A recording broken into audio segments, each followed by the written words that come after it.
দর্শক, আমার সাথে যিনি আছেন তাকে তো হয়তো অনেকেই সবাই চিনেন। সেই পানি বিক্রি করে যার স্বপ্ন বাবারকে হজ করানোর, সেই ছোট্ট শিশু, বয়স হয়তো 8 থেকে 9 অথবা 10 বছর হবে সর্বোচ্চ। তার মধ্যে তার এই যে চিন্তাধারা এবং তার মধ্যে যে তার বাবাকে ধারণ করা, এটা আসলে অনেক সন্তানেরই হয় না। তো সুজন, তুমি কাজ করছো কতদিন এবং পড়াশোনা করো কিনা? না, প্রতিদিন কি কি করো তুমি? পানি বেশি পানি বেচো? কয় কেজ বেচো? 2-3 কেজি। 2-3 কেজ? মাথা সোজা করো। প্রশ্ন কইতেছে 2-3 কেজ বিক্রি করো? জি। কত টাকা পাও? 200-300 টাকা তাই? আর পানি কোত্থেকে কেন? মণিপাড়া থেকে। মণিপাড়া থেকে? ওইখান থেকে কত করে কেন? 10 টাকা গেল। ওইটা 20 টাকা বিক্রি করো? জি। কয়দিন বিক্রি করো সব মাসে? মাসে 5-6 হাজার টাকা হয়।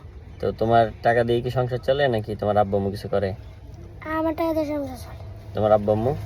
আব্বু চা বিক্রি করে। তাই? কি আর তোমার আব্বুর, শুনলাম যে তোমার আব্বু নাকি অসুস্থ। হ্যাঁ, কি সমস্যা? মাজার। তাই? তোমার টাকা দিয়ে সংসার চালাচ্ছে এই বয়সে? জি। তো বড় হয়ে কি এইটাই করবা নাকি পড়াশোনা করে চাকরি চুকরি করবা? এটাই করুন বলে। এটাই করবা? পড়াশোনা করবা না কেন? ভালো লাগে না? ভাল লাগে, হ্যাঁ। টাকার অভাবে পারি না। তাই? কেউ যদি পড়াইতে চায় তোমাকে, করবা? হ্যাঁ। ঠিক আছে, পড়াশোনার পাশাপাশি কাজ করবা, তাই তো?